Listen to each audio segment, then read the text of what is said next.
On the Fringe with Dan radio style. Hope everybody out there's having themselves a great day. They are majorly at war with Pete Hegseth. Got the Pentagon hardcore trying to stop him. Obviously, the press doing everything they can. Signalgate is continuing on. Again, just the battles that we're having, the Supreme Court that we're having the battles with as well. The court thing's going to be very interesting. We've got to see how that plays out, but something has to come to terms there. How it plays out, we've speculated a little bit. Got a little more speculation that's going to come in today. So a lot of interesting stuff to talk about. Wanted to give a heads up on what we got going on this week. Thursday, we're doing the live show for the Law of One. Be doing sessions 9 and 10 this week. Should be fun.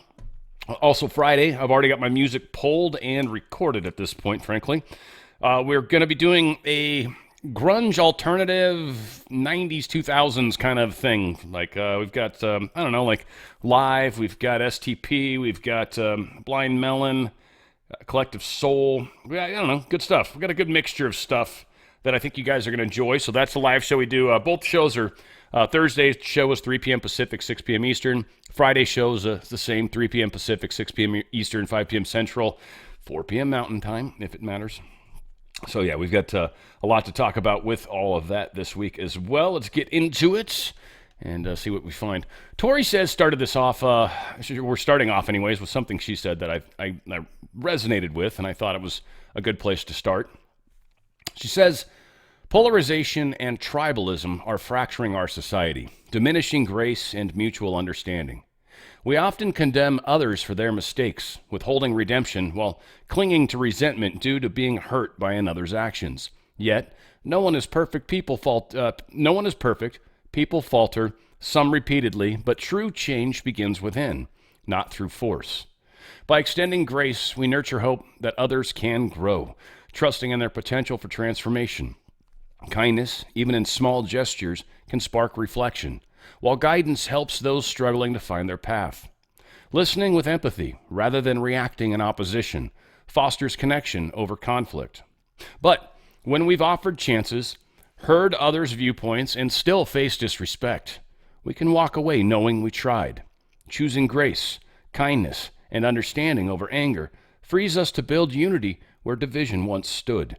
Giving others the chance to change, but also honoring our boundaries is good. Together we can heal as a society and move forward. And I 100% agree, and I will say through my defensiveness, and a lot of this just because of the nature of the way this business works, but sometimes it's hard for me to listen with empathy as much as I will in real life. Real life, totally different story. But you get me in a text message or an email, all bets are off.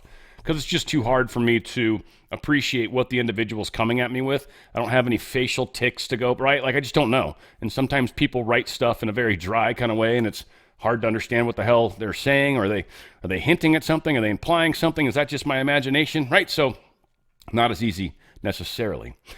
But I did want to point out the one thing where I think a lot of us do sometimes sit. This concept of redemption, this idea that there are others that have made mistakes that need to pay for those mistakes. And we spend our time focused thinking about that. Somehow that matters in our lives. And really, I would contend that it shouldn't as much or at all. Frankly, what matters is you and how you are behaving and how you are progressing and how you are getting off the couch and getting involved, if you will. So this idea that other people have done wrongs and need to pay for those sins, it's like, well, maybe they have, but what rights have you done? What correct things have you been doing? And you might have a laundry list and feel like, see, Dan, I'm doing a bunch, so I can complain about them. And I'm still going to say, no, don't waste your time complaining about them. Continue to do more. Continue to stay focused on what you are trying to do, for they will meet their own maker. They will have their moment. That's not your concern. Your soul is your concern. Be worried about that 100% of the time. Do not worry about what other people's punishments might be, what other people are getting away with, what other people seem to be able to do that you can't do. You're being held accountable for your actions. And karma's a funny thing. Some people are on different levels of karma. And so some people can get away with murder, it would seem. Yet they don't. We just don't necessarily see it. But they seem like they can get away with much more than you. You get caught the second you do something wrong. Why is that? That's not fair. Actually, it is. As you progress higher, as you come from these higher densities, you're actually held to a higher accord, a higher account. And your karma kicks in faster. I've said before, I'll say it again, and that's also why I don't share certain things sometimes. With great power comes great responsibility.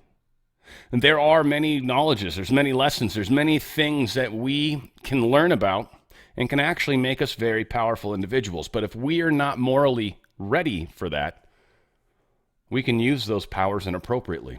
Or you can use it from a dark standpoint, which in my opinion would be the same.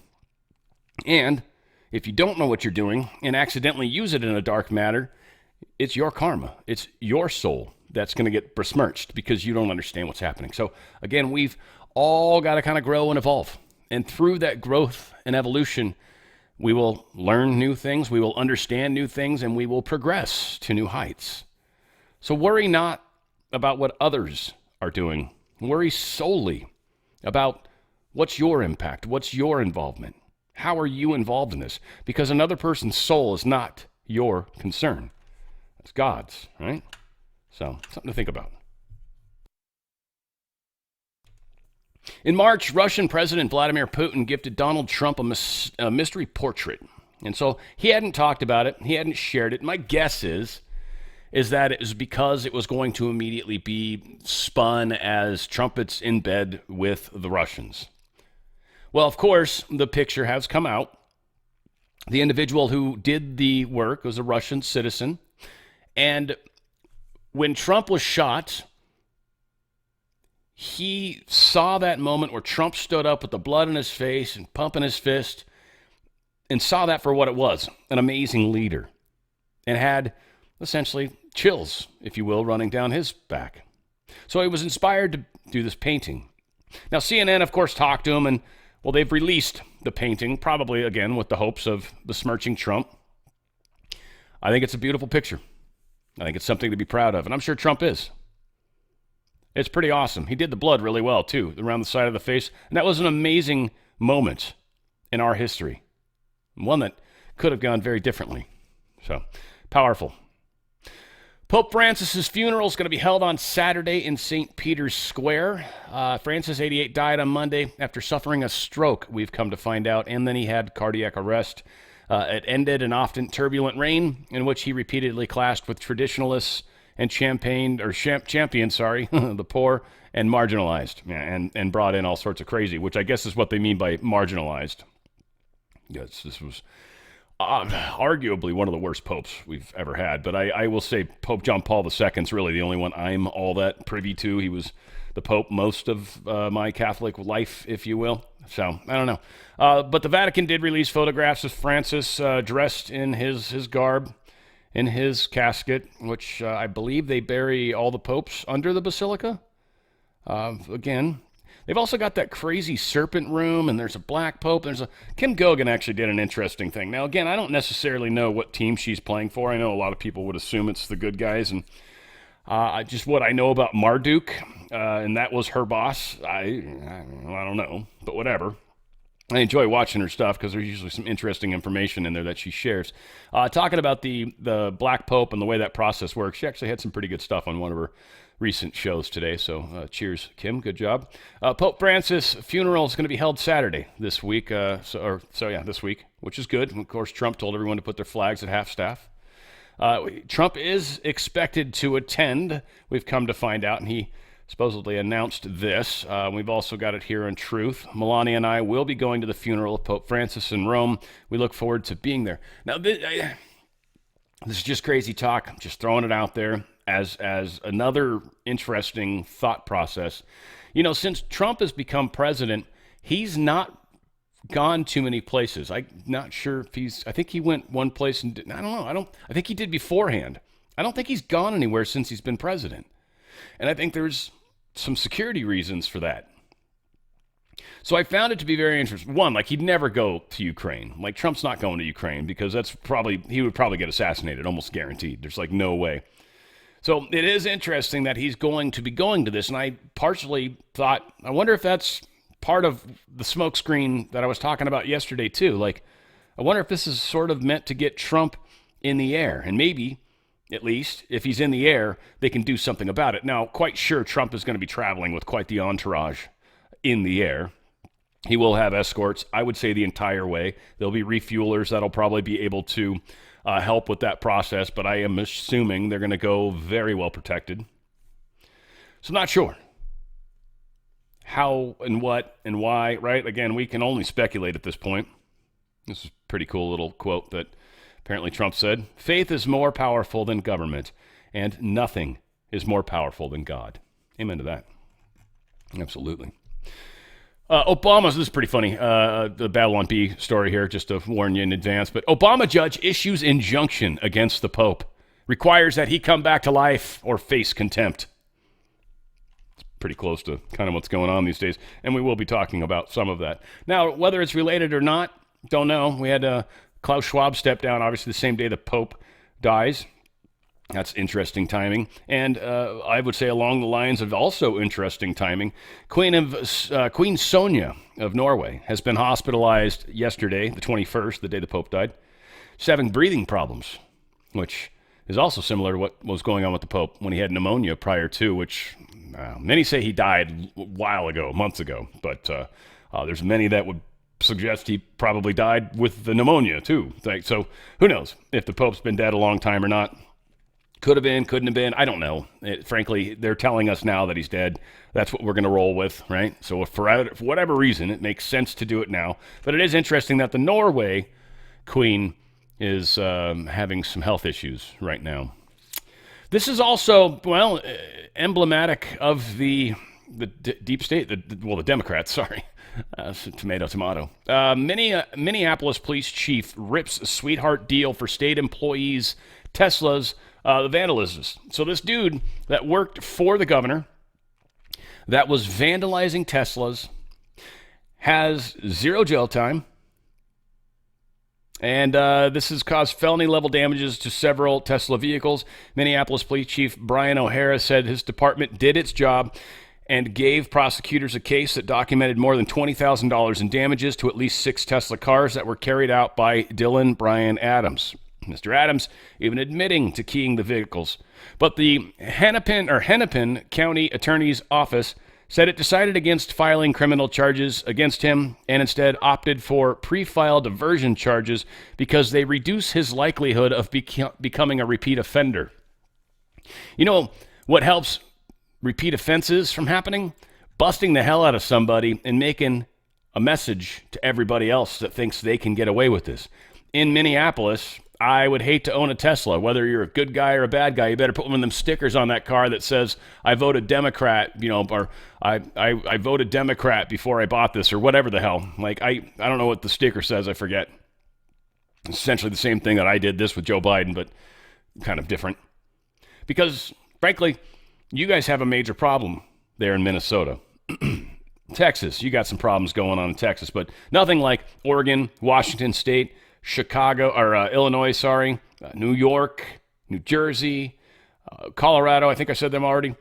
California, I guess, but there's a lot of us here that don't agree with what's going on. They're just messing with elections. That's the problem here. And even Gavin Newsome, we're going to talk about it in a second, he's even well aware of the fact that there's a huge problem. And that's really what's going on. We've got the Democrats really just crumbling right now. And Gavin Newsome, as much as I hate to agree with him, I do. 100%. He's actually right. And nobody on his side of the fence is actually coming to his aid or even suggesting or talking about what he's bringing to the table. California Governor Gavin Newsome is accusing the Democratic Party of not yet performing a thorough autopsy on what went wrong in its devastating loss back in the White House, the Senate, and the House. He had an exclusive sit-down with The Hill on Monday. Said, quote, "We have not done a forensic of what just went wrong, period, full stop. I don't think it, I know it. I mean, to the extent that I'm marginally a part of this party, I represent the state's larger than 21 state populations combined. And I can assure you there's not been a party discussion that I'm aware of that has included the state of California." Says, "I don't know what the party is. I'm still struggling with that. What else he's got? He says, and I'll remind you, for those that think California is just a coastal state, we have 150% more agriculture, hunting, forestry jobs than the next state. 150% larger. So, you talk about America, we're just America, only more so. It's kind of a little ignorant, or not a little arrogant, I should say. Continues, so, talk about flyover states. My state of mind is deeply entrenched in this rural mindset as I go back over and over and over again in the Central Valley. It's not helped me electorally, but it's certainly helped me sort of create a sort of consciousness around that. If you don't learn the lessons of the past, you will repeat them. The fact that we are not even stress testing what the hell just happened, and we're having an honest forensic conversation. This is Gavin Newsome podcast. Let's see, he came under scrutiny because of some party operatives and voters for hosting Charlie Kirk and Steve Bannon. He got in major trouble with the Democrats. And this is the problem, or one of, but major part of the problem with the Democrats. The Democrats have it's my way or the highway. You do as I say. You behave as I say. Not as I do, but as I say, and we're fine. You accept all the definitions that I force you to believe as well. We're fine. But try to turn that around and just say, well, let me do as ever I like, so long as I don't hurt you. They're like, no, that's not acceptable. You must do as I say. And that is the difference between the Democrats and Republicans in a nutshell. Republicans may have a lot of things that Democrats have a hard time with, but Democrats insist on forcing others to do as they will. And that is not freedom. That is not what we represent. That is not democracy either, by the way. That's forcing people. That gets more into the communist side of that.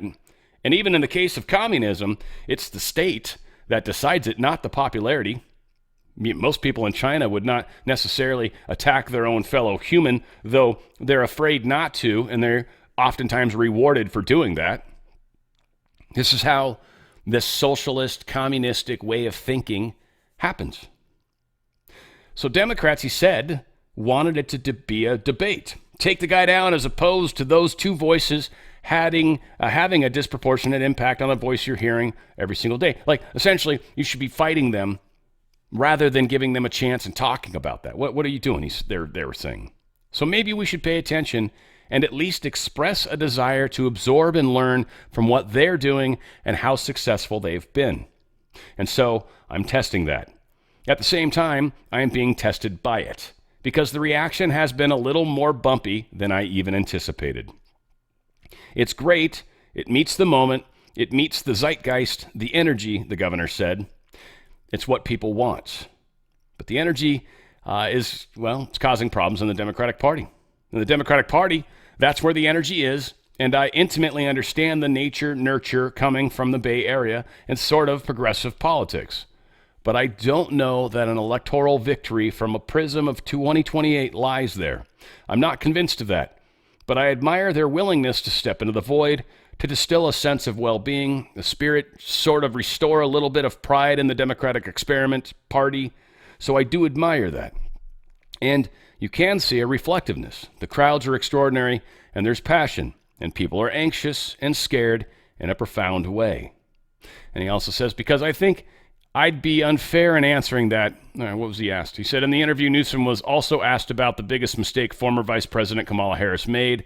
Would have been difficult time answering that. He says, because I think it'd be unfair in answering that. And that's fine, because it's not really her fault as much as she sucks. And you will never catch me saying anything positive about Kamala Harris. Because I won't. It wasn't solely her fault.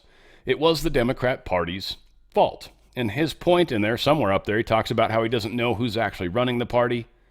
They don't know what the party's goals are, what they're trying to do, what they actually stand for. Right now, they stand for a bunch of stupid stuff. They don't really stand for anything. In CNN, in March, Russian President Vladimir Putin gifted Donald Trump this portrait. I feel like we've already covered that. Okay. Yeah, well, there you go. We're covering it twice. Yeah, but that was that picture. China on Monday threatened to retaliate against any nation that agreed to isolate Beijing as part of trade negotiations with the Trump administration. The Chinese Ministry of Commerce issued its warning in response to reports that U.S. negotiators would pressure nations to reduce their economic ties with China in exchange for relief from President Trump's reciprocal tariffs, which have been paused for 90 days. Quote, it should be pointed out in particular that China firmly opposes any party reaching a deal at the expense of China's interests. If this happens, China will never accept it and will resolutely take countermeasures in a reciprocal manner. Now, if everyone turned against China, that would be very bad for China, but it would also be very difficult for the people. Most people, as tough as we like to talk, would probably find it very difficult after about 3 months of not being able to get cheap Chinese goods. If we were able to tighten our belts and suck it up and just deal with it and try to get what we can locally, and if we gotta wait to get a computer, then so be it, and if one breaks, that sucks, we'll make do, have to, then we would actually probably be able to win that war. And I think we could, and I think we can. I don't know if we need to. That's actually one of the questions I have. There's so many things going on right now that are kind of outside the hands of government anyway. Who knows? Interesting piece of information. Gold is not just any commodity. It's money. It truly is. I mean, if you think about it, it's a coin. Like, I can hand it to you. It's worth something. It's value. It's money. It is money, especially if it's coin-shaped, but generally. Under normal circumstances, gold does not move the way it is now. It's already up another $50 tonight. It's down a little bit today. It was trading above 34.83. It almost hit 3,500. There's people saying it did. I'm seeing Kitco saying it hit 34.99. We want to go ahead and bump it up that 1 penny, but I'm going to let it wait. It went to 34.99 is what I saw. And this is the end of the U.S. dollar's dominance. Life in America is about to change in ways few can imagine. And it's true. Our dollar is fluxing all over. Flexing, whatever. IMF is slashing global GDP forecasts, warns of trade war fallout from China. Everything they show is negative direction as far as between last year and this year when it comes to GDP growth. That means, folks, year to year, that's called a recession / soon to be depression. We're also seeing negatives for 2026 as well. Even China. So we are heading into, or we are in actually, changing times. Stock markets definitely regained a lot of what they lost yesterday. Many are saying they got everything back. I think there's some truth to that. And then I think it's kind of bounced a little down. Yeah, their ultimate high they got up to, based off of what we're seeing here, looks like they were up above 39 at one point, and then it dipped way back down again. So they're a little all over the place. I think they were down over 1,000 points, I believe, yesterday. So to go up 700, 800, not quite there, but gaining some of the ground. Gold's down a little bit. Again, doesn't mean gold's less valuable or more valuable. It means the value of the dollar is gained a little. That's good. That's a powerful thing. The value of the dollar has gone up $13 relative to gold. That essentially is what's up. Do we have currencies in here? We have crypto. Bitcoin was up a bunch today. It was at 91, but it's down a little. So it went up 3,300, which again, I don't know. That doesn't tie to direct assets, so it's really hard to base that off of. But again, it's used similarly. Ethereum is up quite a bit. What is it sitting at? 16, almost 1,700. XRP's at $2.16. Not bad. So yeah, stuff is moving in interesting directions. Again, gold, silver, 29. We're down $29 on gold, so we're technically sitting at 33.90. Well, for the bid, 33.93. High was 34.99. So it's gone down almost $100 from the high, but again, it went up like almost $400, $300 in like less than 2 weeks. The dollar was struggling, and again, it's still sitting significantly higher than it was.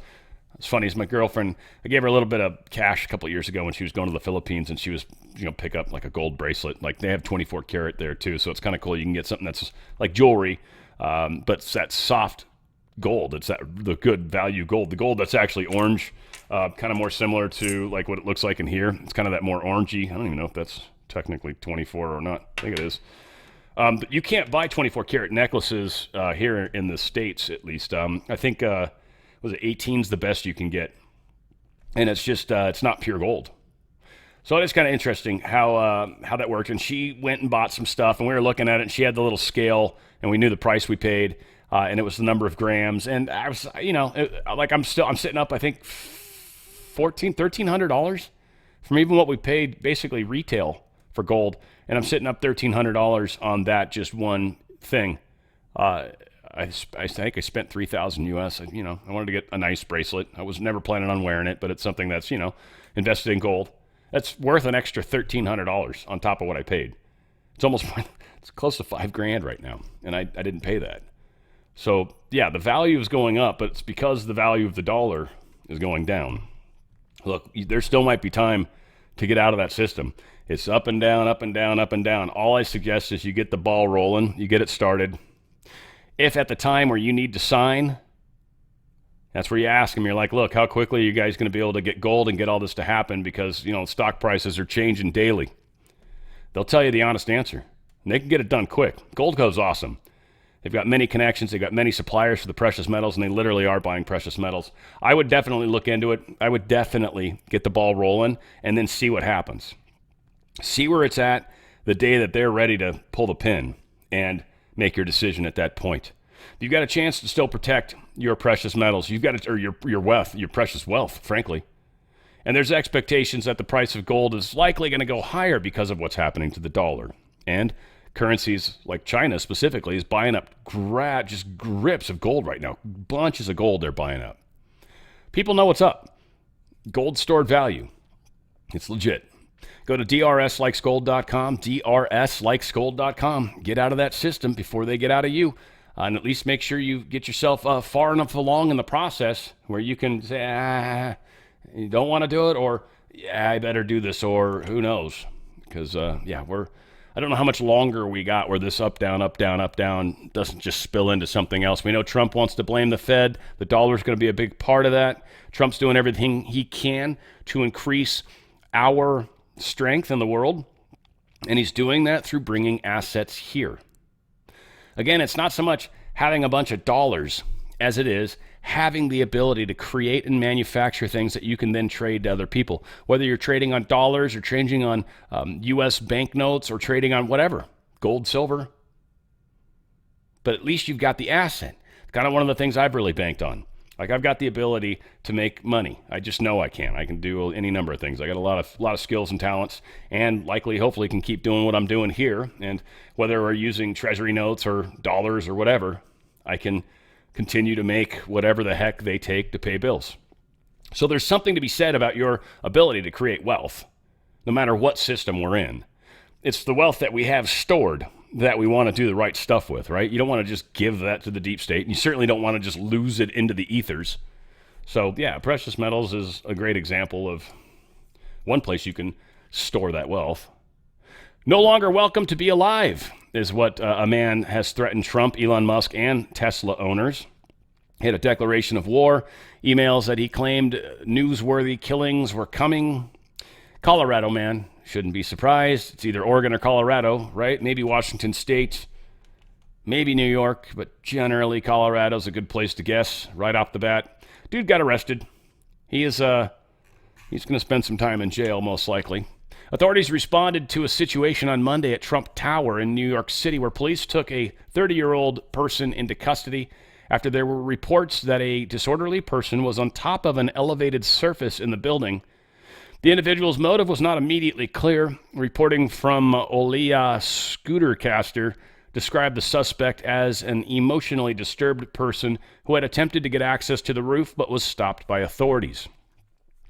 It was not immediately clear if the person involved would be facing criminal charges or prosecution, and police started investigating as to, what the frick happened.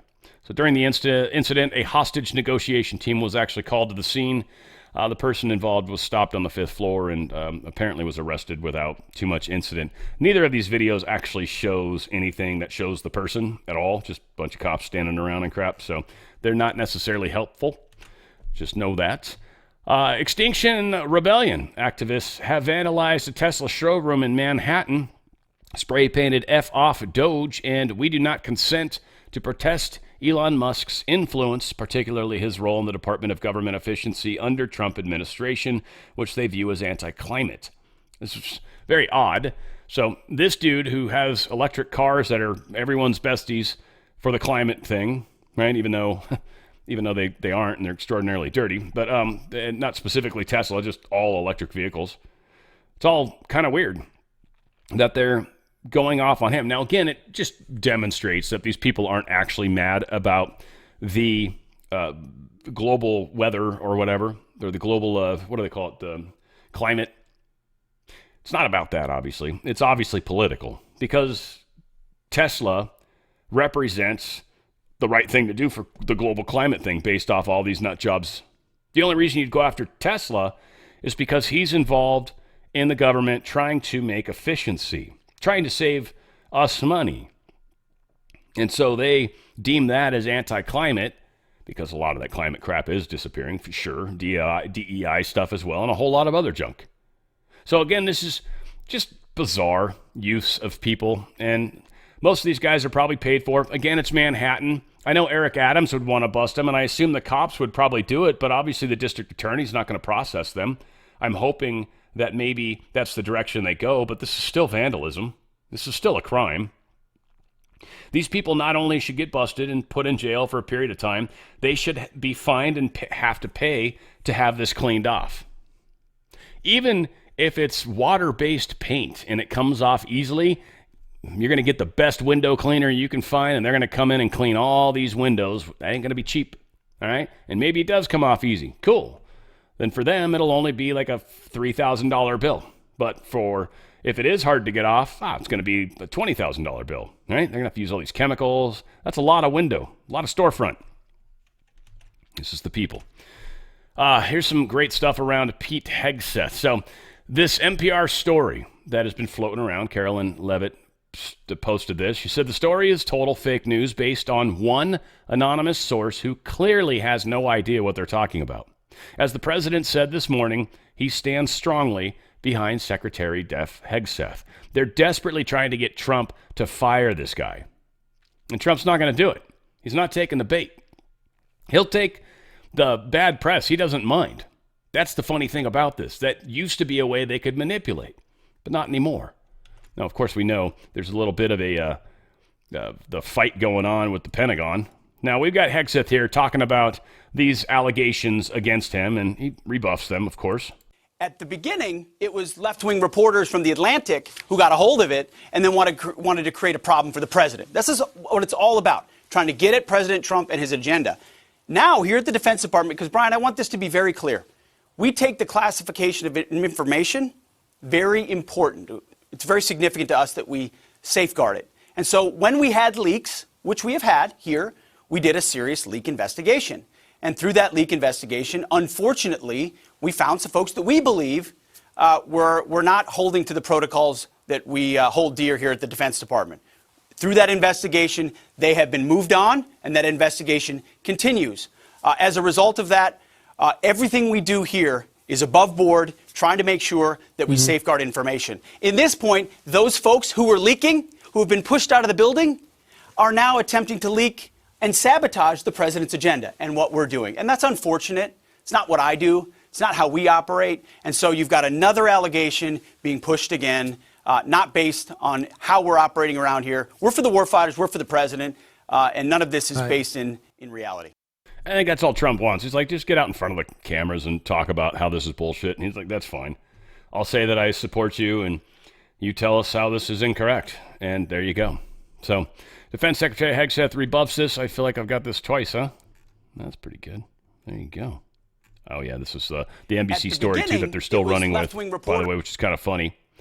So minutes before U.S. fighters took off and jets began to strike Iranian-backed Houthi rebels in Yemen last month, Army General Michael Eric Kurilla, who leads the U.S. Central Command, used a secure U.S. government system to send detailed information about the operation to Defense Secretary Hegseth. He used a secure U.S. government system. Yeah, which they do. That's where they're supposed to put the information. The way this is written is that's meant to make people think that's the Signal app. No, two different things. The material Kurilla sent included details about when U.S. fighters would take off and when they would hit their targets, details that could, if they fell into the wrong hands, put the pilots of those fighters in grave danger.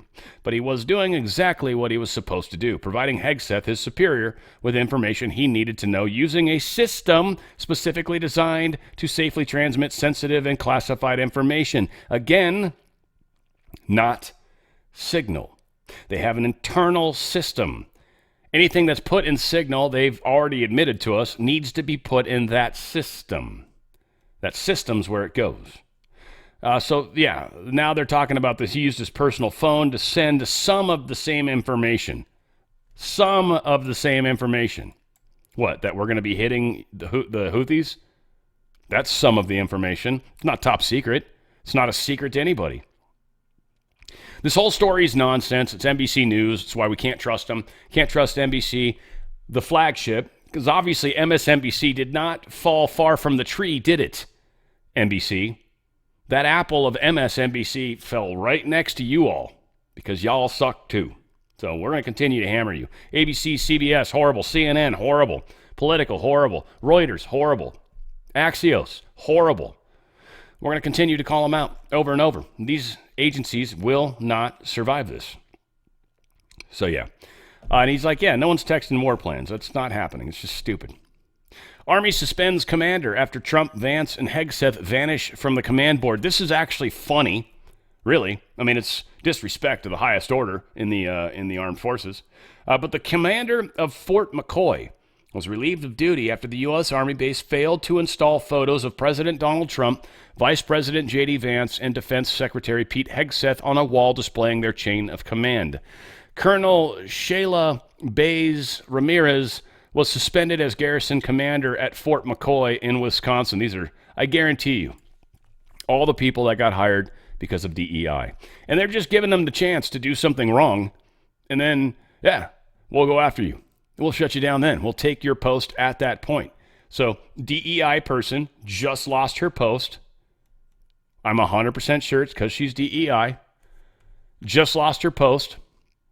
I'm not 100% sure because I know from anyone telling me. Just, it's obvious. That's all. So we'll say 95% sure. We'll give her a chance.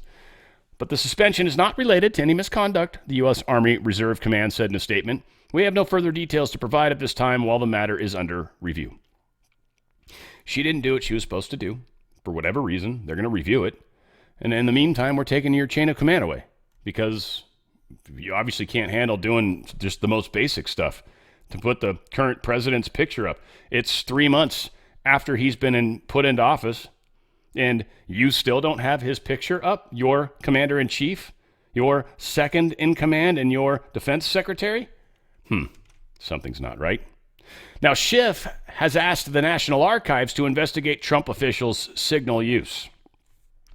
Schiff has a problem with the fact that there's no records being stored, which there shouldn't be. That's one of the reasons why you would use this kind of system.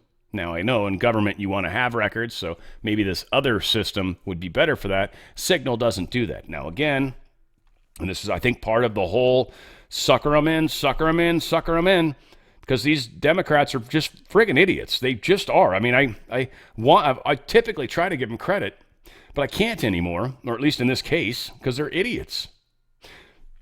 Signal was used by the Biden administration. Signal was brought in by the Biden administration. That's when Signal started happening. It was approved and okay then, but now it's not.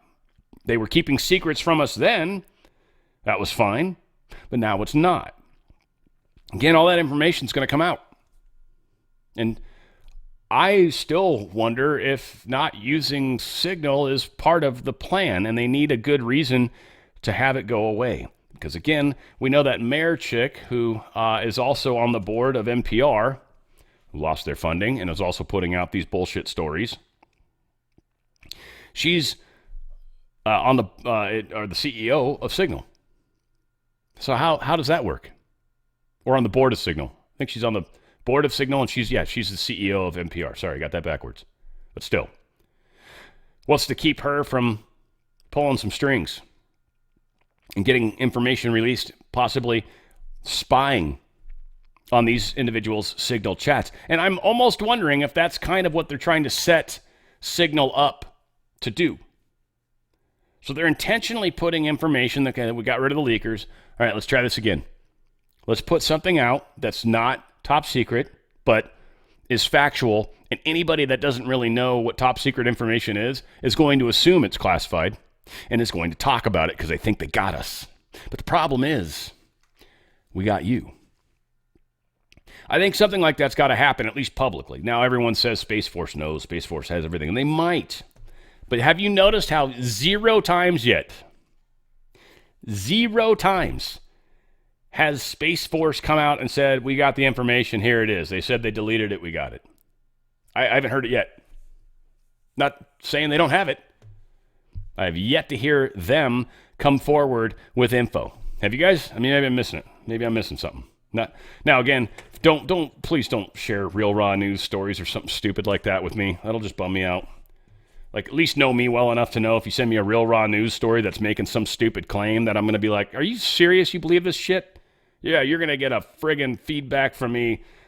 That will not be responded to in empathy. It's one of those lame places where I suck, and I'm working on it, but not likely going to work well. I'm just saying.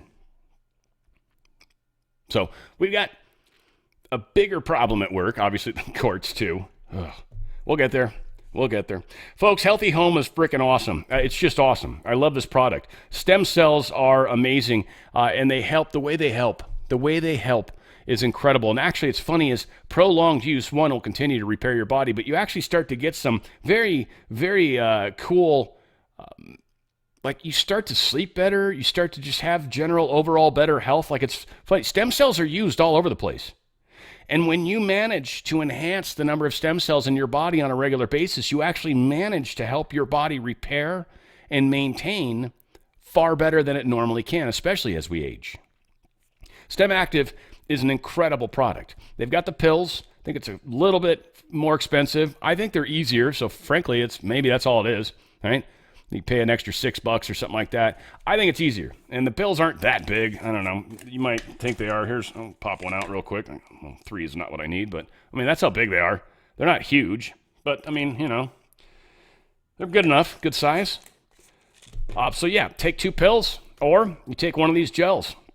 Now, when you first start it, they actually recommend you take 2 of them a day. I don't know if that's necessary. That is an aggressive approach, and it does get more of this in your body, and it definitely enhances your experience, and it makes it a little quicker to experience that. I didn't do that, and my girlfriend didn't do that. We actually realized that after the effect. We were looking at one of the boxes. I bought some new ones, and we were looking at the box, and it said you're supposed to do that. It's like, oh, crap, we didn't know that. So anyway, yeah, still works awesome.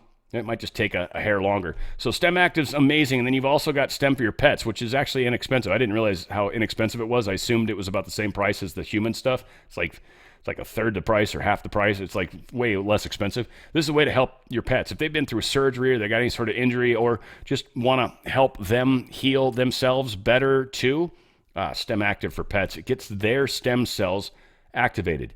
Higher amounts of their own stem cells. It's not putting stem cells into them. It's causing their own bodies, your own body, to create more stem cells of your own. Balance is a very powerful hormone support. I will say, when you read the slip of it, the package slip, if you will, this is designed for women. The lady that I talked to, who I've actually got a lot of trust, she's a health expert too. She knows what she's talking about. She says actually dudes are benefiting from it. I have not got this yet. I'm still going to try it, but when I read the thing, I was like, sounds very chickish. So I don't know. We'll see. I'll let you guys know if I do get it. But it's supposed to be for women. It's supposed to help with hormone balance, especially as we age and go through some of these changes. This stuff's supposed to be awesome. You just put a little bit on your wrist, and then you rub your wrists together like that, and that kind of like it's gone basically, and that's it. It's transdermal. So it goes right in. This balance, she was telling me that it can last. I mean, it's supposed to be 1 a month, but she knows people that have gotten 3 months out of it. Like if you just use a little and that's doing it for you, that's all you need. So balance, albeit maybe it's not best from the standpoint of trying to sell a product. From the standpoint of using it, it's actually probably one of the best. I mean, up here, I got to take 2 pills a day. There's 60 pills in here. Guarantee that's going to last you 30 days. It's kind of like you can go heavy on it every day and it'll go quicker, or you can use just as much as you feel you need. And Might last you 2 months, 3 months. Balance is powerful, though, and it really does help. And it's all plant-based stuff. It's not putting any hormones into you. There's no hormone replacement or any hormones at all. It's very important to know that, because if you're adding hormones, that causes your body to shut down hormone production because it doesn't need to. So getting that changed after is a little trickier than just trying to help it maintain itself, which is what this is designed to do. Amaze is a great collagen support, collagen peptides. You got sagging skin, sore muscles, joint discomfort, stuff like that. This is the product you need. It's the most important protein in the body is collagen. It needs to be there. It's all over the place, and it starts to wane as well as we get older. This helps. It's a liquid. There's 15 packs, so you're going to need 2 of these to get through a month, by the way. This is the only product that really does that. But it's very, very good. Prime, again, I use it for the energy. I love it. It's a powder. It's delicious. And almost immediately you begin to feel just more energy. It's a nitric oxide booster. Sort of causes your vessels to expand a little bit and is super awesome. Go to danradiostyle.healthyhome.com. That's danradiostyle.healthyhome.com. I recommend the join button. Okay, you can join as a customer. You can join as a member, which is $9.99 a month. Or you can join as an executive member. Here's the key on this one. When you join as an executive member, and typically you just want to go to shop if shopping's what you want, so you got a $9.95 monthly fee, exclusive pricing, yada, yada. Here you've got exclusive member pricing. Literally, the executive member is the best pricing. You're going to get the best pricing. So you're already got to become something and give information. This is an ability to enroll members and executive members. So if you want to enroll people yourself, you can. You don't have to. Again, you get the best price for yourself. Full access to health pay. You get your own website. You also get, training. You got access to training. You can earn percentages of sales and team sales. And there's an option to subscribe and save. So when you subscribe, you actually save a few bucks. It does that here as well. But you don't pay $90.95 a month. All you got to do when you do it is pick a product. Now, there's a bunch of products in here. We'll do executive member. There's a bunch of products you can choose from. This is why I'm showing this, because I think it's worth it. It's the better way to go. You get the better pricing. It may not be the fastest website in the world, but it is actually a pretty good company, and they do a really good job. I don't want to get into all that, but down here is where you've got all these different kits. So you got just the stem active capsules. This, I think, gives you 1 bottle of that and 1 box of Prime. Gives you some commissionable volume. Enjoy free shipping for the lifetime of your membership, right? So there's some really cool perks. So look at what they're offering. Box of Stem Active Gel, box of the nitric.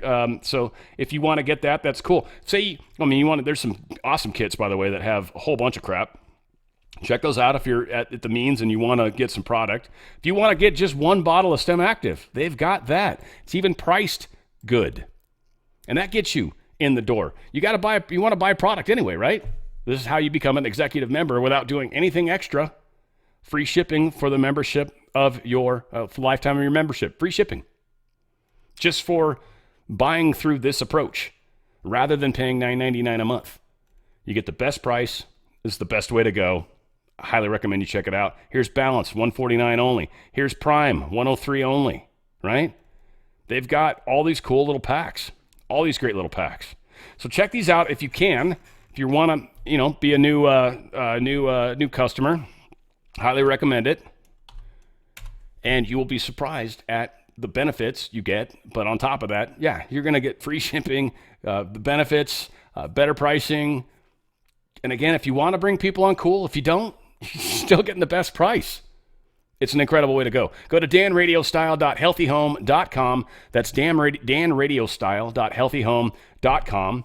And we did find out that if for some reason you've joined and you've got a membership and you want to go to executive member, I've heard there's 2 ways to go about it. Either A, just create a new account and you can use the same email and stuff, but it might suck for the website. You can try to use the same one and see what happens.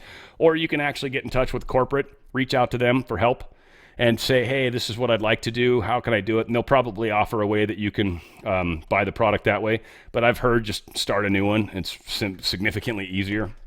However you want to handle it, these are amazing products. And I'm pretty sure once you start taking them, you're going to be screaming from the rooftops just like I do. It's danradiostyle.healthyhome.com. There we go. A majority of the Supreme Court appeared inclined Monday to reject a conservative challenge to Obamacare, leaving in place the federal government's authority to require insurers to cover everything from depression screenings to HIV prevention drugs at no cost to patients. And, in an odd twist, it was the Trump administration defending the health law that the president has spent more than a decade excoriating. There we go, much better. So apparently they were like fine with it. They're like, no, we actually think it's cool. We like the idea that you're like staying with this. Thanks, Judge. And so obviously the judge wanted to like throw the case out at that point. It's like, wait, you guys like this? No, forget it. Obamacare's over. Nah, it didn't work that way, but it wouldn't surprise me if the judge wanted that to happen. Whatever the case is, it looks like the Supreme Court's like, no, you can't do that. You can't. I think they're trying to get rid of Obamacare.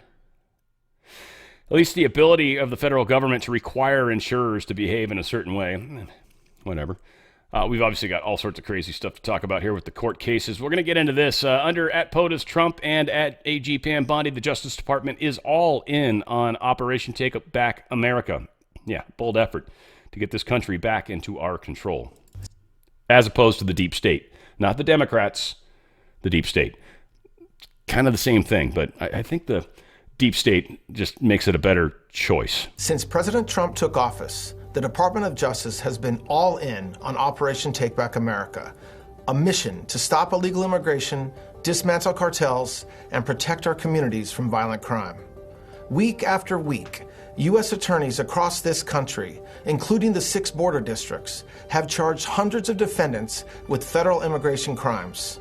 These aren't minor cases. They involve drug traffickers, human smugglers, repeat offenders, and individuals with felony records. This is what law and order looks like in action. To our U.S. attorneys and law enforcement partners, thank you. Your work is saving lives and making America safer every day, and we're proud to stand with you. Under President Trump and Attorney General Pam Bondi, this Justice Department will never back down. We will take back America, one case at a time. I'm going to guess. You good ladies, tell me if I'm wrong on this one. Do you think this dude's got I'm going to say gay. I'm just going to lump gay in there too because they generally are kind of better at this type of stuff. But generally as a dude, especially like a non-gay dude, and I don't mean that in any sort of disparaging way. It's just gay people tend to be far better dressers than non-gay men, right? Like, I mean, any gay people out in my audience will fully agree with me on that. I'm not wrong. I'm sure of that. But normally you're going to have a woman assistant or a gay assistant that's going to fix your tie. Right? Am I wrong on that, guys? Ladies, help me out here. His tie is a little off. I have the hardest time getting it perfect, by the way. This is the only reason I notice these things, because it's so friggin' hard. Like Trump ties his tie so friggin' perfectly, it blows my mind.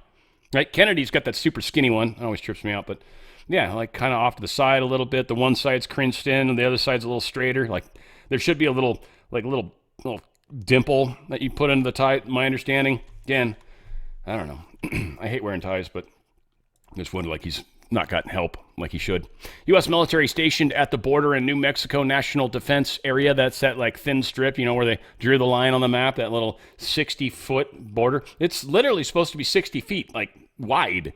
Well, thick, maybe. And then width of the country. I don't know if that's the width, if you will. But yeah, so all said, they now have the right to detain illegal migrants on American soil because it's technically the country soil, not necessarily the state's soil. This is how they're getting around this. I'm sure the second they start arresting people, there's going to be some judge that's going to do an injunction to stop the military from doing this. I don't, again, think they have any leg to stand on, but this is part of the pain that we're going through right now. But they have the ability to detain people until the authorities are able to show up. According to Rep. James Comer, El Salvador just denied Democrats from meeting with the MS-13 gang member because they didn't travel to the country in an official capacity. That's awesome. So, yeah, James Comer is not only, one, not paid for it, but two, it's not official. He's not sanctioning it from that standpoint either, which means these guys are all standing around putting their thumbs up each other's butts, which is always a good time. ACLU says Trump officials are not complying with the Supreme Court in deportation case. The ACLU asked the Supreme Court to rule on whether the Trump administration can lawfully invoke the Alien Enemies Act for deportation. Now, this is funny because this is a labor union that's trying to decide how a country can handle and manage an illegal crisis, an invasion crisis, a bunch of lawlessness crisis. We have a union that's trying to argue for this. I doubt they have standing, but maybe, I don't know. But again, they're trying to basically say Trump shouldn't even be able to use this at all. And the Supreme Court, if they do what they did already, then Trump's going to have no choice but to create a constitutional crisis, and that will happen. It will, but that is truly not what we want to happen. It really isn't. We might be excited about it, but it's going to create a whole lot of pain. Because here's the thing. We always got to keep this in mind. When the Democrats with Biden were in charge, what if they decided that they wanted to round up people that were using misinformation online and round us up as misinformationists and put us in jail without any sort of hearings or anything like that, much like what they did with the January 6 people? It would be unconstitutional, wouldn't it? So what if he did that? And what if the Supreme Court came out and said, you can't do that? And he's like, well, I'm not letting them out. What are you going to do about it, Supreme Court? Well, we're going to tell you you're wrong. Okay, thanks. Have a good day. So it's not okay for us to do it. It's not okay for either side, really, to go about things that way. This needs to play out legally. Now, again, where the courts are overstepping their boundaries, I can already hear some of you yelling at me, just calm down. Where the courts are overstepping their boundaries, saying things like you have to turn around in mid-flight or you have to bring somebody back that's not in your custody, well, that's absurd. And he should dog those requests because it's stupid. But the standpoint of saying, look, right now you can't deport anybody under that act at the moment while we allow everybody to make their statements. Maybe that slows it down a week or two. Reasonable, right? That's not the place where you just like, F you, Supreme Court, whoosh, and kick down the door. Like, we can wait 2 weeks, I guess. Now, if for some reason Supreme Court comes back and says something they shouldn't, and I'm sure there's some back alley conversations, if you will, happening with John Roberts. I'm almost willing to bet that there's some discussions happening with him from both sides. One side saying, if you don't stop him, we will release the truth about you.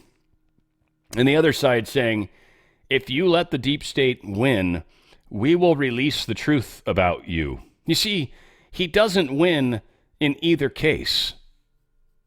What he needs to do is the right thing, and we'll see what that choice is. Because my guess is, if John Roberts does the right thing, the deep state's not going to be able to get away with leaking information that's going to matter, or it'll be covered or blocked or whatever. But if he does the wrong thing, he's destroyed. He's destroyed. His reputation, everything he's stood for, will be destroyed. Every case he's been involved with will have an asterisk next to it because he will have been proven to be corrupt. That's far more dangerous than him doing the right thing. That's dangerous to the deep state.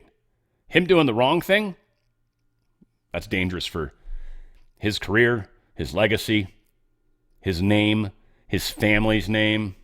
It would be a shame. I'm not wishing any violence on you, and it won't be anything like that at all, sir. None at all. It'll be nonviolent. You'll just look horrible. It will be public hatred for you, scorn, mockery, jokes for years. People will dress up like you at Halloween. Like, that's what I'm talking about. You know, would never, always peaceful. Federal judge in Colorado on Tuesday required the Trump administration to give Venezuelan migrants detained there 21 days notice before any deportations under the Alien Enemies Act. Again, here's an interesting take. All right, there, maybe. Trump can say, we'll give 21 days notice that we're literally taking you, but if for some reason they apply for a court case and in your state you can't handle getting that case pushed through within 21 days, we'll deport them anyways, and you guys can worry about it later.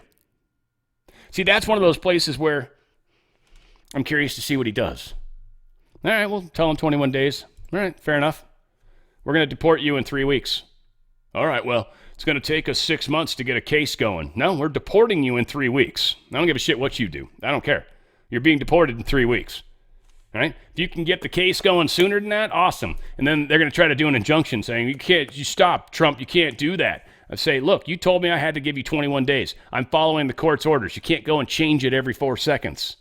No, we're deporting them. It's already done. Or they transfer them out of Colorado down to Texas. All right? That's the other thing they can do. If they're in a federal jail or holding cell, they can be transferred. That works too. See, there's always a way. 27 members or associates of Tren de Aragua have been charged with racketeering, narcotics, sex trafficking, robbery, and firearms offenses. I believe the racketeering, the RICO charge, is a new thing they're doing. And I have a funny feeling this is also to help with the deportation process. Look, they're illegal, they've committed crimes, and there's racketeering going on. We're not going to leave them in the country because odds are they've got ties to some of these judges. Nah, it's not safe. These people have broken far too many things. They're out. They're not citizens. They don't get any sort of chance. Sorry, courts. Again, how we handle this, we'll see. It's going to be questionable, touchy. I don't know. I mean, I'm not saying every thought I have is correct either. I could probably think about some of the stuff. I'm like, maybe that's not the best, but we've obviously got to try some different stuff, that's for sure. Trump truthed this out. I'm doing what I was elected to do. Remove criminals from our country, but the courts don't seem to want me to do that. My team is fantastic, doing an incredible job. However, they are being stymied at every turn by even the U.S. Supreme Court, which I have such great respect for, but which seemingly doesn't want me to send violent criminals and terrorists back to Venezuela or any other country for that matter. People that came here illegally. The courts are intimidated by the radical left who are playing the ref. Great Supreme Court Justice Samuel Alito correctly wants to dissolve the pause on deportations. He is right on this. If we don't get these criminals out of our country, we are not going to have a country any longer. We cannot give everyone a trial because to do so would take, without exaggeration, 200 years. We would need hundreds of thousands of trials for the hundreds of thousands of illegals we are sending out of the country. Such a thing is not possible to do. What a ridiculous situation we are in. Make America great again. Supreme Court's going to hear oral arguments Tuesday in Mahmoud versus Taylor. It's a closely watched case that could reshape the role of parental rights and religious freedoms in public education. At issue is whether Maryland school districts violated the First Amendment by requiring elementary school students to engage with LGBTQ plus all that crap storybooks that include topics about gender transition and same-sex relationships without allowing parents to opt out. The policy was implemented to disrupt cis normativity and promote inclusivity, according to the Supreme Court documents. Initially, the school allowed parents to opt their children out of these lessons, but later reversed this decision, eliminating the opt-out option and not notifying parents when such content was being taught. Again, this is Massachusetts, Maryland. Yeah, again, all those original 13 colonies. What a mess. Probably the worst. Eric Doherty posted this. A judge has now blocked New York City Mayor Eric Adams from allowing ICE back onto Rikers Island. Yeah, we got a judge now in New York, of course, blocking Adams from letting ICE into Rikers.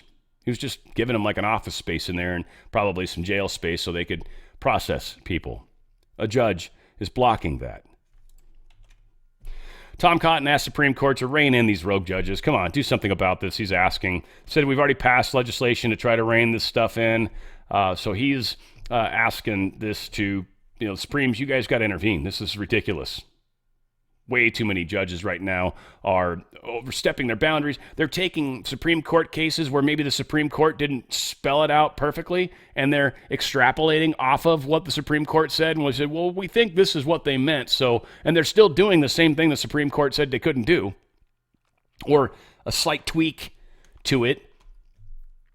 Yeah, this has got to get under control. The Supreme Court's really the way this is supposed to happen. John Roberts was the one that excoriated Trump for being pissed, or for people that were saying we should, not Trump, but Congress, for wanting to impeach these judges, which, again, I don't think and didn't think was the appropriate way to go about this. The courts should be taking care of their own problem. They don't seem to be yet. I believe they will. I kind of think the timing of it's going to be key. So we'll see how it plays out.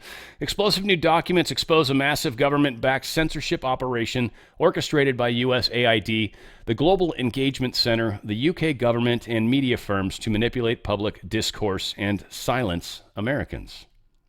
Documents reveal the Global Engagement Center, the U.S. Agency for International Development, the UK government, and media groups work together to conduct mass censorship under the guise of misinformation, disinformation, and malinformation.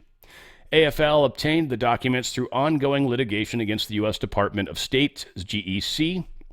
The GEC, which was forced to shut down in December of 2024, was originally created to combat foreign disinformation abroad.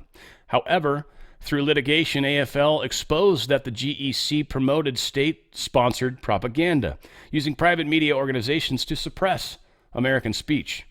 AFL's litigation also revealed that USAID created an internal disinformation primer, explicitly praising private sector censorship strategies and recommending further censorship tactics. Key revelations from this new document. GEC and USAID coordinated to censor COVID-19 misinformation, in quotes, and counter COVID-19 propaganda. GEC worked with UK government officials to combat disinformation. GEC partnered with private media censorship firms to use AI to identify misinformation.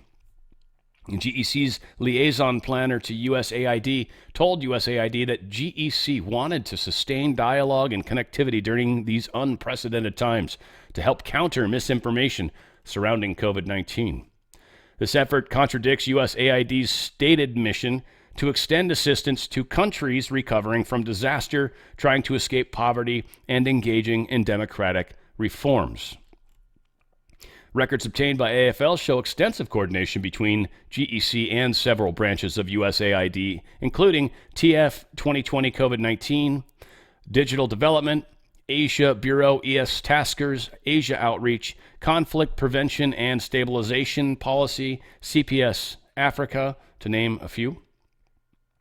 2 days after the 2020 U.S. presidential election, NewsGuard Matt Skabinski reached out to government employees to pitch the media censorship organization's services, further revealing collaboration between government agencies and media firms to suppress free speech. A lot of bad stuff going on, man. Small Business Committee found the park advisors received GEC cooperative agreement awarded more than $6 million. Park advisors then distributed subawards to several companies, including NewsGuard, the Atlantic Council, the Global Disinformation Index, a project funded by George Soros that generated lists of conservative websites it urged advertising companies to boycott.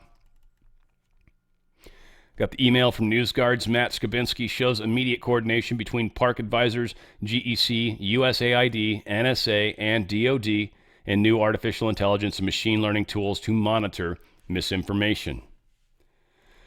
So this is all coming out. The truth of how they were working together with our taxpayer funds to silence their own citizens. This is how they've been operating. We already heard, too, the Wojcinski chick from YouTube is going to go by what the WHO says when it comes to health news. Understand anything that, and it's going to happen soon, this Kennedy news that's coming out, that will get channels destroyed. Channels will get nuked again. You watch. And it's going to get to the point here soon, especially when we start going after the pharmaceutical companies. YouTube's going to come hard on people, big time. And I didn't mean that to sound as gross as it just did. Interesting post on the drops. This guy is pretty hardcore into it, and, good on him. But in drop 22, Q asks us what former president used the military to save the republic. Which president was asked to save the republic using the military? And the answer was Lincoln. Lincoln invoked the Insurrection Act during the Civil War. The caveat to this is that the Supreme Court at the time overruled him and ruled that suspending habeas corpus was unconstitutional. So what did Lincoln do? He ignored them. I don't know about y'all, but the fact seems pretty relevant to me right about now. Military is the only way. That's very likely, and maybe that's why he's got them on the border the way he does. Because if we can keep them out, at least going forward, we've got a much bigger step done, because now they're still not flooding across, and then we can work on the ones that are here. So, strong post 22. Who controls the NG? Why was the NG recently activated in select cities within the U.S.? Can the NG work in coordination with the Marines? Do conditions need to be satisfied to authorize? What former president used the military to save the republic? And what occurred exactly? Biggest drop to ever be provided on poll, study, and prepare. The masses tend to panic in such situations. No war, no civil unrest, clean and swift. This is going to be a big part where our ripples are going to make the difference. So that's why it's so important that we continue doing that. Top U.S. bank regulator told staff on Monday that it plans to cut its workforce by roughly 20% as part of the Trump administration's broader efforts. This is the FDIC, essentially. We all know what that is. So yeah, they're going to try to cut their employees a wee bit. Watchdog declines to pursue cases involving fired probationary federal workers. This is the Office of Special Counsel told fired probationary employees it would no longer pursue complaints they were wrongfully terminated. Basically, it's pretty funny. They said, while probationary workers are easier to fire than other civil servants, they still have workplace protections, or so they used to. But what they're basically saying, the claims of the agency is the OSC said it plans to take no further action.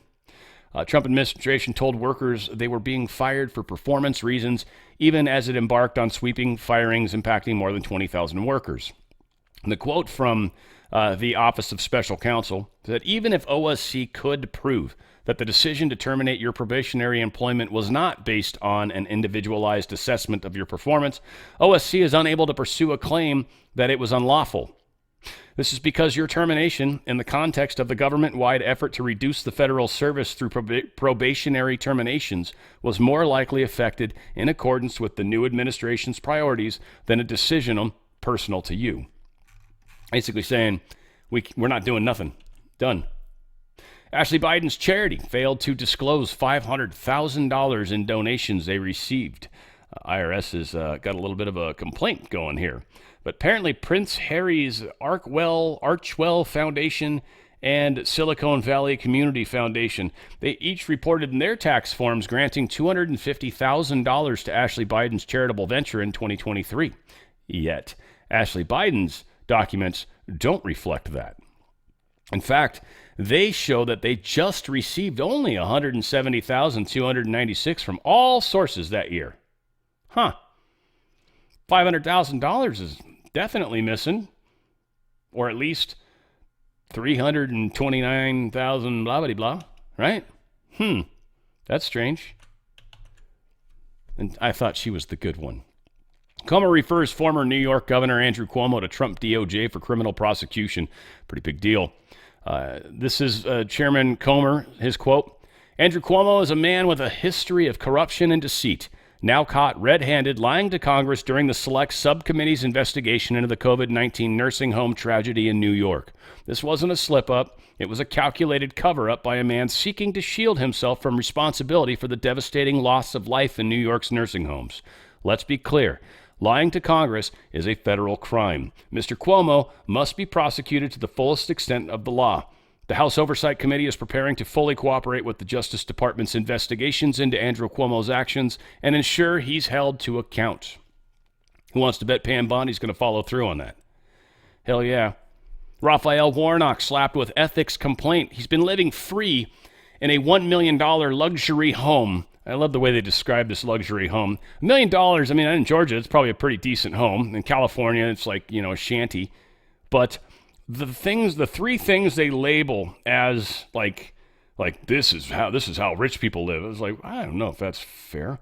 But $100 bottle of wine for $100 bottle of wine fridge. Sorry, that's a pretty good sized wine fridge. You can put other shit in there too, by the way. But yeah, it'll hold 100 bottles of wine. That's wow. I think my wine fridge is like one of them little ones that you can get at it's like $60. Like it wasn't even expensive. A Bluetooth enabled cooking range. I actually have one of those. I have a decent range, I will say, unquestionably, but the Bluetooth thing's not that big a deal. It just, when you turn on the gas, it causes the fan to turn on by itself. That's the Bluetooth connection. It's not like it cooks the food for you or something like that. So I don't know. That's kind of weird. And then a remote-controlled privacy curtains. That's stupid too. I don't know. I don't have those, but seems weird. Anyway, yeah, he's living in a home that the church has been paying for. Problem is that's essentially free rent that's being paid for by somebody else, and there's limits to how much of that you're allowed to do. And it sounds pretty much like he's well over that limit. So Senate Ethics Committee is going to be looking into him. He most likely didn't win the election anyway, let's be honest. That's probably coming too, but whatever. Down the road. Nadine Menendez is found guilty of taking bribes and obstructing justice. I loved it. She dragged her stuff out. She had cancer, and I feel bad for her. She's obviously got really large bosoms. But she did not get out of this at all. She's convicted also of trading his political influence for gold, cash, and a Mercedes-Benz. She will likely be spending some time in jail too, I would assume. So yeah, she's finally gotten done with all of her health stuff. It's like, oh, you're done with the health stuff? Oh, that's great. I'm so happy to hear that. Yeah, come on in so we can actually tell you what you're guilty of. What? I mean, I'm still gonna, what do you mean? Oh, you're still going to jail, sweetheart. I'm just glad you feel better now. I don't want you to be sick in jail. That would be horrible. AZ governor slammed by GOP for her veto of the AZ Arizona ICE action. Governor Katie Hobbs vetoed a law designed to ensure cooperation between local law enforcement and federal immigration authorities.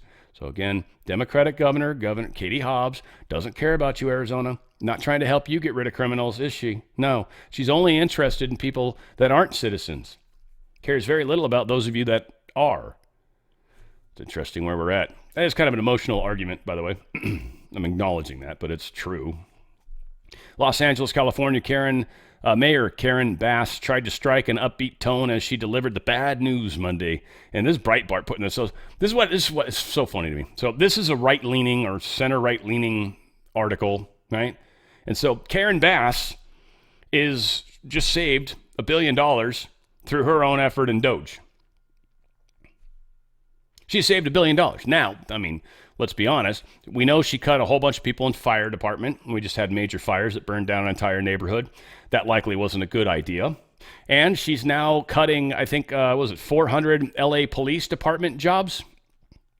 They've already got huge crime problems. Sheriff maybe is still going to be strong. I don't know. Maybe they're putting more money in the sheriff, which would actually be smarter in the big picture. But I don't think sheriff's numbers are sufficient to patrol all of LA. Whatever the case is, you know, it's funny how when she's trying to save money and then we talk about all the stuff that's not going to be able to happen, all the exact same stuff that the left does. Whatever. Again, they're getting rid of cops, so it's not a good idea, but she is saving money. It's kind of a crap way to go about it. But the people that live in LA, when you guys have your homes broken into and crime starts running amok, and yeah, then you guys can finally start getting pissed off, I guess. We sure as hell ain't going to let that stuff bleed into our county. And we ain't going to let that happen at all. TWC.health/OTF. There we are. Just great products. I don't want to spend a long time here. I did talk to them on the phone. They were very nice people today. That was pretty cool. They got a spike support formula, ultimate spike detox. These are ways to get any of the spikes out of your system. You rolled up your sleeve, someone else rolled up their sleeve. I actually highly recommend those supplements. Go to the supplement page, and you can very easily get those. Got a lot of really other cool supplements. Definitely check them out. Also, the med kits. I always talk about the Contagion kit. That's got your Ivers, your hydroxychloroquine, and a whole bunch of other really powerful products to save you if you get any sort of viral infection / parasitic infection. It'll cover that big time. Now, I want to talk to you the first aid kits. They've got travel kits, kids kits. The travel one I recommend kind of if you got kids, because most of the time kids don't actually have stuff like that. You should have a travel emergency kit, especially in your car. At least if you're somebody that travels a little bit at all, like on a regular basis, like you drive to work and drive back and it's like a 20, 30-minute drive, you should have an emergency kit in your car. It's just a good idea. It doesn't have to be a contagion kit. You're not going to get COVID at work and then by the time you get home, you're going to die from it. That doesn't work like that. So keep the contagion kit at home, but travel emergency kit's got bandages. It might even have like flares and some cool stuff in there. Whatever the case is, it's good. You want to check that out. So great kits, go to those. Anti-aging section is where the parasitic cleanse is. It's going to be back in stock after 3 times sellouts. Yeah, we were It's you guys, actually. We've been killing this. And it's funny is that's one of the comments they made to me. They're like, your people seem to like this parasite cleanse. I'm like, it's awesome. That's why. And she's like, it is. I'm like, $599, a lot of money, you'd say. It is, I guess. It's a 3-month supply. You're getting 90 oral capsules, okay? So you're getting enough, 1 capsule a day. Each capsule contains 25 milligrams of ivermectin. That's a pretty hearty dose. And 250 milligrams of mebendazole. This is a parasite cleanse. If you've done any research into many of the different sicknesses that they're tying into parasites, you will think for a second and go, oh, damn, I got to get me one of those. And that would be the right answer. It is, like they say, the gold standard. It is the only product of its kind compounded by the 50-state licensed U.S. pharmacy. This is legal. You're doing it with doctors. Okay, this whole company is brought together by Pinsky, McCullough, and a few other doctors here. Great people, and they're trying to help you with your potential sicknesses. This parasite cleanse is one I highly recommend. Go to twc.health/OTF. That's the wellness company. twc.health/OTF. twc.health/OTF. Healthy choices mean healthier life, and that is a good way to keep things going. Harvard University sues the Trump administration. We saw this coming, right? I've said this, I think, a few times. Trump is just hardcore going to war with Harvard. I'm waiting, like Biden said, well, do you have F-16s? Well, it's like, I don't know, Harvard, do you have F-16s? Find out what's going on here in a second, you bastards. Psychotropic drugs may be to blame for the mass shootings. This is something that's being pushed through Tennessee. They just passed a law, which is awesome. Who wants to bet no more shootings happen in Tennessee? Who wants to bet? Any state that's got the balls to pass this, who wants to bet no more shootings happen there? Texas? You guys might want to. Florida? Highly recommend you guys consider it, because you're 2 of the gun states that they want to shut down. If you, like Tennessee, pass a law that requires toxicology testing for mass killers, mass killing happens, you get toxicology tested, period. We want to know, are you on antidepressants or psychotropic drugs? Yeah, easier to say. Are you? Because if you are, we want to know, because they think very much that these might have a lot to do with what's going on with these mass shootings. Now, one thing I'd love somebody to do to test, and I don't know, they'd have to know what they're looking for, let's put it that way. But I bet if you busted some of these apart, like you'd probably have to sample a number of them, bust them apart, and then look to see if there's any sorts of chips in there. Been a lot of talks about how they could potentially put voices in the head. And they've talked about how there can be nano stuff and nanobots that could easily do that, and literally could even just end up by your ear and just broadcast stuff straight into. It would sound like you're hearing it. So it makes you wonder, how is this happening? Is it something that just makes you susceptible in the mind, and then they can program you with friggin' scalar waves or something cool? Or is there literally technology inside these particular pills because you're already fucked in the head, so they're like, oh yeah, this is the perfect person for this kind of stuff? I don't know. It's tied in there somehow. I still have psychosis or hypnotism. You know, I had someone get pissed at me. They're like, you're always pissed off about hypnotists. I'm not ever saying hypnotists are bad. All right. I'm just saying you got to really, really trust an individual if they're messing with your subconscious. That's all I'm saying. Right. If they're a stellar individual, all right, go for it if you want. I don't trust anyone that much, period. It would just be such an easy way to fuck with someone in a really significant way. So again, what people can do in hypnotism is impressive. Great example, by the way. It was in that video I've shared with you guys, but I doubt that many of you have watched it. But the dude was talking about people saying, well, they couldn't hypnotize you and just make you do something that was completely out of your character. And that's actually not totally true. And the example they give, and this is the example people use against how you would do something against your will, is they would say, if you told them while they're on stage to just take all their clothes off, they wouldn't do that. And they get into this like safe space versus not safe space, and then is it something that's believable for that safe space? So what he says is, if you're actually hypnotizing someone, you don't do that. You don't just say, take all your clothes off on the stage. You would say, Imagine right now that you're in a bathroom, that you're about ready to take a shower. Turn on the shower water, and you'll watch them get down and turn on the shower water just like they would. And you said, all right, and you get your towel ready so you can get it when you get out. And yeah, start getting undressed for the shower. And they'll start to get undressed in the shower because in their mind, you just created a safe space. They're no longer aware of the fact that they're on stage. They now think they're in the privacy of their bathroom. And so they would take their clothes off in front of people. Not that this has been done per se, or, well, it has actually. There was a bunch of shrinks that got busted doing this. They were literally having their patients undress. So again, there's a lot of bad people out there. Not necessarily the hypnotist itself, so you seriously got to trust these people. Otherwise, I don't recommend it.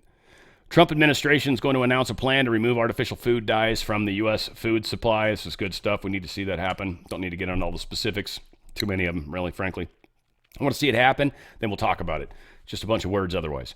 Highly strategic Luzon Strait is what we're doing is we've just put a bunch of anti-ship missiles, a bunch of them, and they're mobile, on these islands that are over by the Philippines. Now, for those of you that understand, that's reasonably close to Taiwan and is also very close to China. And China is constantly messing with the Philippines.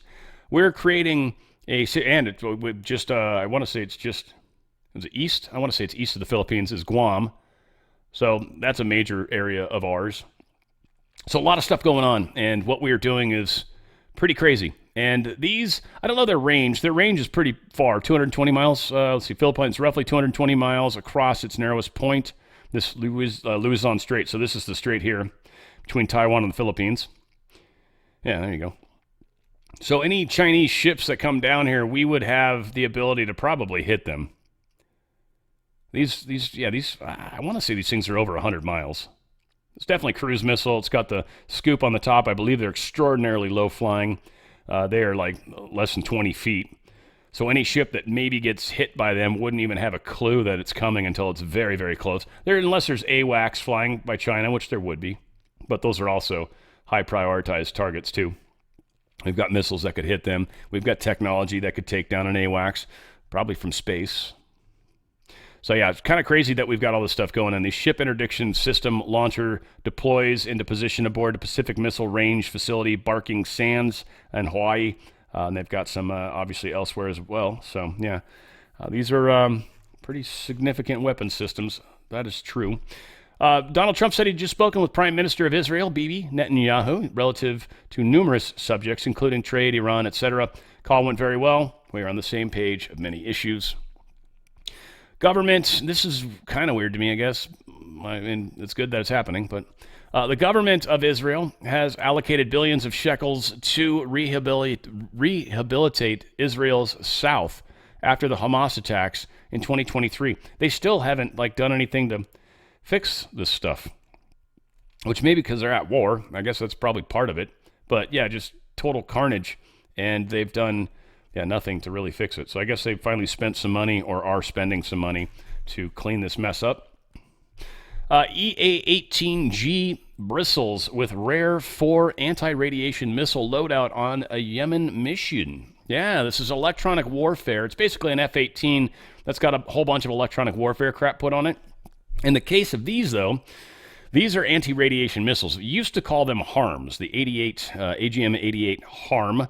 That was a high-speed anti-radiation missile. What these basically do is if you've got a radar that's like bing, bing, right? It's like that's radiation. So what this missile's homing head does is it looks to see where that thing is. And there it is, right there. And then goes, okay, I know exactly where you are. You can shoot me now, I'm ready. And it'll home in on that spot. Now, if the radar operator's like, crap, he turns off his radar because he realizes it's too late, doesn't matter. The missile still remembers where you were. And it's going to hit you. Well, what they've found here are AARGMs, or probably ARGMs, but they're the AGM-88E. It's their newer missile. It's an advanced anti-radiation guided missile. So this is more like if we know where they're at already and they're not moving, we can just guide it from a secondary source, from satellite, from GPS, if we know exactly where it's at. So these don't even necessarily need to have a radiation source. We can provide the coordinates after. And I assume the range is longer. I want to say these are kind of in the 30 to 50 range. I don't know if that's right or not. I want to say they were like 17, 18 back in the day when I was playing the video game, but that was the harm. I'm hoping this has a little slightly extended range on it. Whatever the case was, it was an awesome weapon. There was many, many times where I would go, they'd call them an SEAD or a SEED mission. And yeah, you just go out looking for anti-radiation stuff. And it was a blast. It'd just blow up so much crap. My favorite game was called Total Air War. And I ended up buying a version of it like way years later. And it couldn't handle the speed of computers, so it was just impossible to play. And it was so sucky compared to what it was back in the day. But man, that was one of the best flight sim games ever. It was so fun. It was the F-22 also. It was like that. It was just incredible. So much fun. In March, Russian President Vladimir Putin gifted Donald Trump a mystery portrait of the U.S. president. I've talked about this 3 times now. Look at that, Dan. You really wanted that story to come out, didn't you? I pasted that all over the place. U.S. proposes recognizing Crimea as Russian and peace talks ramp up. This is going to be the requirement. I've been saying this all along. The annexed land that Putin got is going to stay his, and we're going to admit that. And Ukraine, you lost that because you were attacking your own people. You literally were shelling your own people. You took over a government that was pro-Russia, and you put in an anti-Russia government. Then you had a bunch of people on the eastern parts of Ukraine that were pro-Russia and kind of didn't like the new government. So what's the new government do? It starts attacking them and killing its own citizens. Russia says, hey, do you guys want to be a part of Ukraine or do you want to be a part of Russia? They all voted 95% overwhelmingly. We want to be part of Russia. Russia then basically came in and took over that land. Right, wrong, and different. This was caused by so many different factors that shouldn't have happened. One, obviously, the NATO expansion should never have happened. That was a big part of why Zelensky ended up there in the end, in the big picture, even though he was the second pro-West leader. He was not the original one, but he was the one that was meant to live through this war and sell his people on it, for that matter. Russia is apparently, per the Dutch, is upping its hybrid attacks against Europe. This is what they fear once they're done fighting Ukraine, that Russia's going to then start fighting the rest of Europe, because that's what Russia wants to do, is just constantly be in war and lose thousands and thousands of citizens on a regular basis. This is obviously the deep state continuing to try to stir the pot and get a war going to get everybody to hate Russia, because they can't. The deep state hates Russia because the Khazarian Mafia is a big part of the deep state. Russia hates the Khazarian Mafia and has historically for hundreds of years. They fucking hate them. So Russia's like, hell no, we won't go, and that's how it's playing out. So we're seeing this play out. Trump is not a part of the deep state as much as people want to claim he is. He's not. Kind of interesting post by Catherine Herridge. This all has to do with the Havana effect weaponry that's been used. Apparently, we've got some information that's suggesting that this, in fact, has definitely been happening. We've got some records that are revealing this. There are weapons of maximum disruption. It allows you to get in fast, hit hard, get out, and only then will the effects begin to be known. So she's got a whole lot of stuff she talks about in there. But, yeah, we'll see. Big stuff, big stories. Trump's education boss reveals greedy truth behind Biden's student loan forgiveness. They literally have profited massively on this. The Department of Education announced Monday it would start recouping federal student repayments again from May 5th from the roughly 5.3 million borrowers who are currently in default on their loans. In a fiery Wall Street Journal op-ed addressing the move, the Education Secretary blamed the Biden administration and universities for making empty promises to students while pocketing their loan dollars. Colleges and universities call themselves nonprofits, but for years they have profited massively off of the federal subsidy of loans, hiking tuition, and piling up multi-billion-dollar endowments while students graduate 6 figures in the red.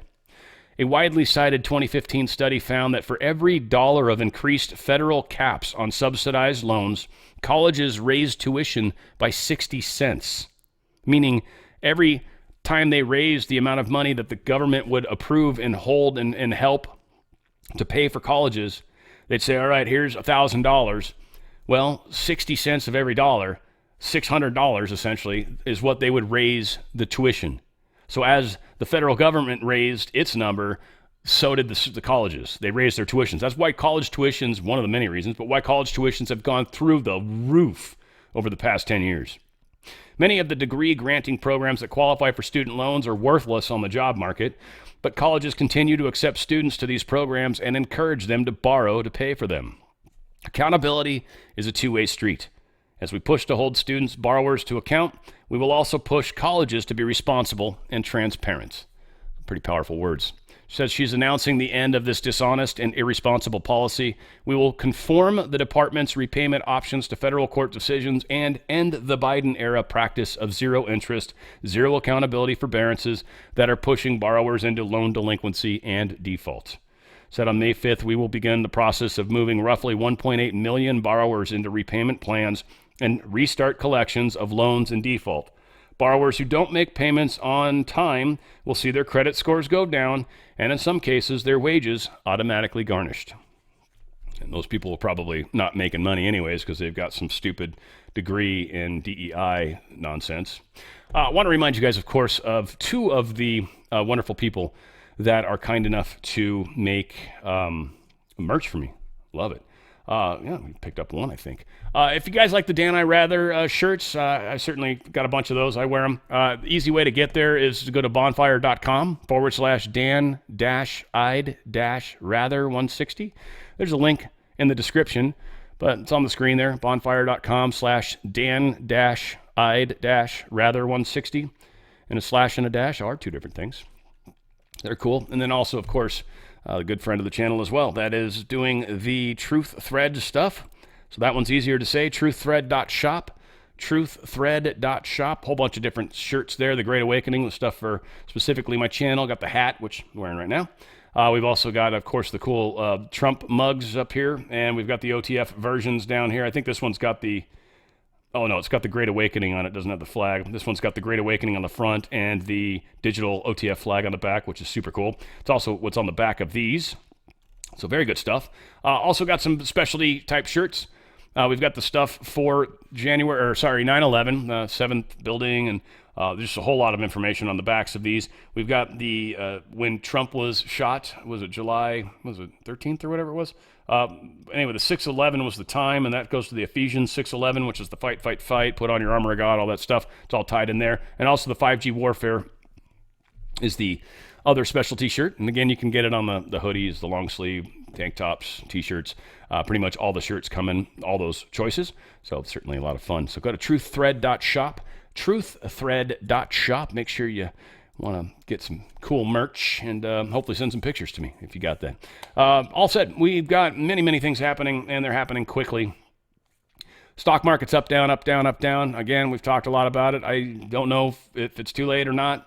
I know a lot of people are stoked where we're at because they're sitting pretty. And this is, we've still got a lot of growth in gold, but it's because the dollar is hurting bad. It's protection. It's why you do it.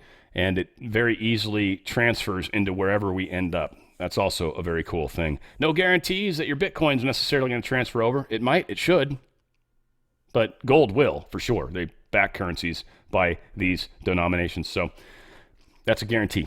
It's always going to be worth something. It just is. All said, a lot happening. Be strong. Help those around you. Put your mask on first. Make sure you're taken care of before you start worrying about everybody else's sins. Make sure you check for that log in your own eye when you're seeing the splinter in others, right?